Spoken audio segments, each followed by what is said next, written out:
Hello there and welcome. My name is Dee and I am a content repurposing expert at DD Creative. Thank you so much for joining me. What is content repurposing? Content repurposing is the act of turning one piece of content into multiple pieces of content by adapting it to a different platform, channel, or format. Why would you want to repurpose your content? You would want to repurpose your content to reach a new audience. You'd also want to do that to grow your following. You want to be known as the expert in your niche and also to maximize your reach. So something important to consider is that your audience may have different consuming styles. So repurposing your content into different formats is a great way to reach a new audience or to engage your current audience. So remember that some people prefer to read their content, some prefer to watch video, and some even prefer to listen to podcasts. And the obvious reason to repurpose your content is to avoid content creation burnout.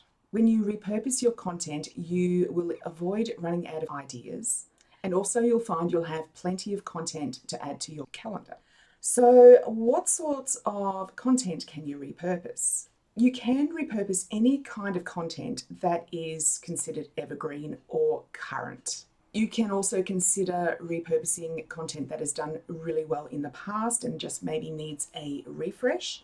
But again, keep in mind it does still need to be current. And ideally, when repurposing content, the easiest way to do it is to start with a longer form piece of content. Now, what do I mean by that?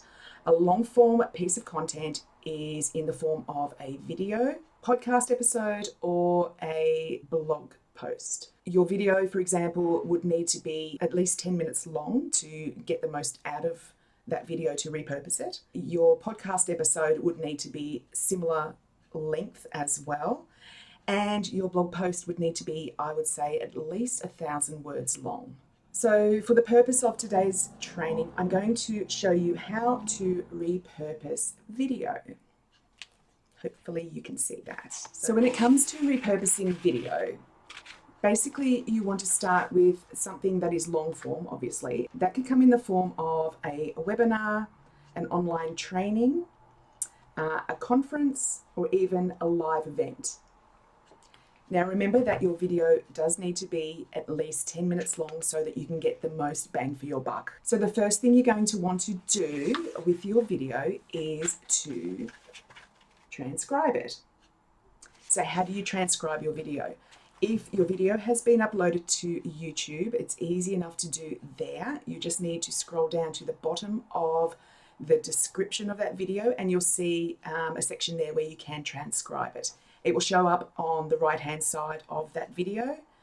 Now, ideally, you would want to toggle off the timestamps so that you can copy and paste that into a document. Otherwise, another easy way to do it is go to the website called YouTubeTranscription.com and upload the URL to your video. Okay, so now that you have your transcription, you can turn that into a blog post or a series of blog posts. So I will share with you a prompt that you can plug into ChatGPT that will help you to format your blog post. You'd enter the prompt, you would then copy and paste your transcript into ChatGPT, and ChatGPT will then spit out a formatted blog post for you. Now, a word of warning, of course, with any kind of AI, you do need to ensure that you read over the results that you're getting and fix any errors and also reword it so it does sound like you and doesn't sound like a robot. You can also expand on this blog post so that you can add any additional important points that you may have missed in your video. So that was for a blog post, obviously. So the next thing you're going to want to do, you can create tweets and threads. Keeping in mind when you create a tweet for Twitter, or X as it is called now, the maximum amount of characters you can use is 280 characters. So it does need to be short and sweet. So using the info that you've gotten from your transcript, you can check off or you can find the most important points of your video and tweet those or rephrase them in a way that they would be suitable for X or Twitter. And also you can choose, say, for example, one important point and expand on that into Instagram threads and Twitter threads. The next thing you can do with repurposing your video is graphics. Okay, so of course you can use graphics on most of your social media channels. You can create quote graphics, you can create eye-catching hooks, you can create carousels for Instagram, posts for Facebook group or Facebook page. You can even create Pinterest pins. Now, when you do post those pins to Pinterest, make sure that they do link back either to the video or to the blog post that you may have created. Now, when you are creating your graphics, you would use a platform such as Canva, which is my absolute favorite platform to use. And of course, you're wanting to ensure that you use your brand colors and your fonts as well, your brand fonts. So do this where possible. It helps to create recognition with your audience. All right, so the next thing you can do with your video to repurpose it, and you can do this from, can you see that? You can do this from that transcript, is launch a podcast episode.